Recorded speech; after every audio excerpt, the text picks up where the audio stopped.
this is Trainer Julia coming to you from my kitchen here in Qualicum. Now normally I talk to you about exercise. I'm a personal trainer, or I do exercise in these videos, but today I want to talk to you a little bit about diet. As you know, your health and fitness goals are halfway about your exercise, the calories that you burn, and the other half is about the calories that you take in. What you eat, how you eat, when you eat, these are also very important. Now, here's a disclaimer. I am not a doctor or a dietitian, so I'm giving you some information here. With that information, you should take it to your doctor and make sure that you are clear to do any exercise program or start any diet or nutrition program. So today I wanted to talk to you a little bit about one eating program that has gotten a lot of attention lately because apparently it does work. Again, this is just from research that I've done on my own. You need to do your own research. And that is intermittent fasting. So what is intermittent fasting? Intermittent fasting, well, it's exactly like it sounds. It cycles through periods of fasting and periods of feeding, it's called. Now there are three distinct kinds of intermittent fasting that you can do. I'm only going to focus on one of them, which is the 16 and 8. The two other ones are putting fasting days in your regular week, and the second one is where you put days in your week where you have a very small amount of calories surrounded by days where you have more calories. So just to keep things simple, I'm going to focus on 16 and 8. Okay, so 16 and 8 means you fast for 16 hours and you eat for 8 hours. That is the ideal ratio, research tells us, for the best way to fast and feed, 16 and 8. However, it's important to note that most people do not recommend that you simply jump into 16 and 8, especially if you're a woman. Now, since I'm talking about that, for some women, intermittent fasting isn't the healthiest idea and doesn't always work. Two examples are, if you're a woman who does not have weight to lose, you should not be using intermittent fasting. It's really only for women who have a significant amount of weight to lose. And secondly, if you're a woman who is pregnant or is trying to conceive, obviously intermittent fasting is not a good idea for you too. And there are other medical conditions for women that can make intermittent fasting not a good idea. Again, you need to talk to your doctor. Research has shown that when your body is fasting for a period of 16 hours, amazingly, there are a lot of benefits. One of the benefits, which helps you with losing weight, is that your metabolism increases.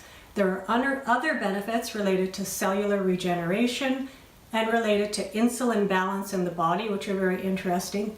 And the other interesting thing is, while you're in a fasting period, your human growth hormone amounts go up dramatically. Human growth hormone is considered, call it the fountain of youth. It's a hormone that we have so much of in our body when we're younger, but after the age of 30, our levels plummet. And it's part of the reason experts think of why we age. So that's another benefit during those fasting times. So the idea is that because your metabolism quickens during the fasting period, that's part of the reason it works to lose weight. Also, because you're only eating in an 8-hour window, generally speaking, you're not going to be eating as many calories as if you were eating 16 hours a day and not eating 8 hours a day. So those are the two combinations of things that work together to make intermittent fasting work. Now, it's popular and it's a good idea for some because it's not diet restrictive. It's not a diet plan. It's an eating plan, which is a big difference. You do have to watch what you eat when you're intermittent fasting. You can't just binge out during those 8 hours and try to eat as much as you could in 16 hours. There are rules, and the rules are you have to behave as if you are not dieting, but eating healthy. You're staying away from your processed foods. You're still staying away from chips and pop. You're staying away from your ice cream and cake and those kind of things. You know, you're drinking lots of water. You're drinking tea, coffee. You're eating a lot of protein. You're eating balanced meals and snacks during those 8 hours. You're having 3 to 4 small meals and snacks in between and stopping between those 8 hours. During your 16-hour fasting period, it's a good idea to continue drinking. There's a list of beverages if you go online that are acceptable to drink during your fasting period. Of course, water is one of them, and that includes water with things like lemon slices or orange slices in it.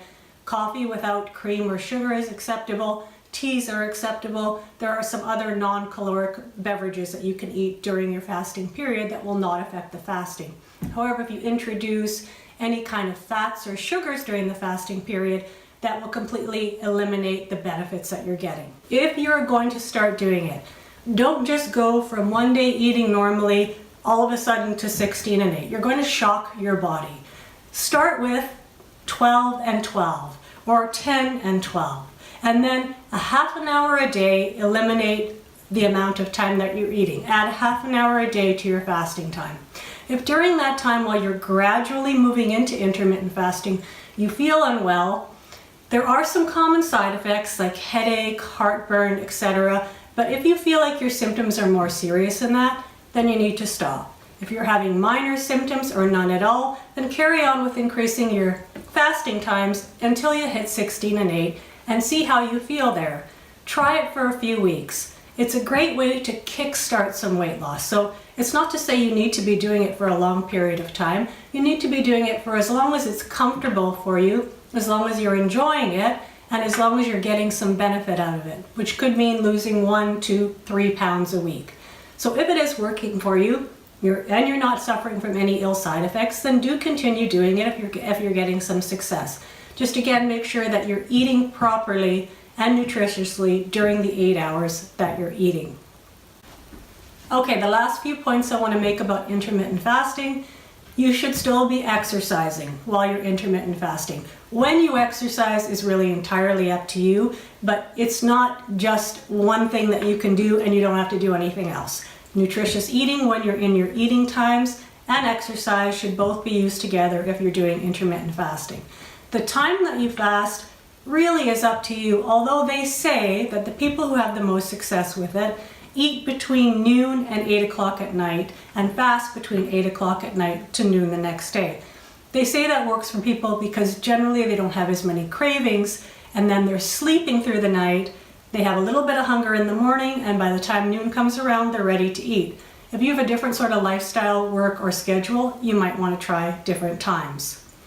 The other thing is, as with other eating programs, as with things like keto or paleo, intermittent fasting is not a part-time thing. It's not something you can do, say, one day a week or one day every 2 weeks and think you're going to achieve weight loss. Just like you can't, eat a half a piece of toast every day when you're in keto and think, oh, I just ate a little bit of carbs. No, you really do have to adhere to it fairly stringently to start to see the benefits. So I hope you enjoyed learning a little bit about intermittent fasting. Feel free to message me on my Facebook page, and yes, subscribe to the Trainer Julia channel so you can see more videos like this. I'm going to expand the things I talk about to more about health and eating along with exercise, just to make it a more interesting channel for you guys to watch. And also, don't forget to check out my book, The 30-Day Castaway Program, which is available online at Amazon Kindle. So this is Trainer Julia saying, have a fit day. Smudge wanted to be on the Trainer Julia channel, so here's Smudge. He has nothing to do with exercise. He's just my kitty, and he wanted to say hi. Hi! Oh, good job, Smudge. Love you.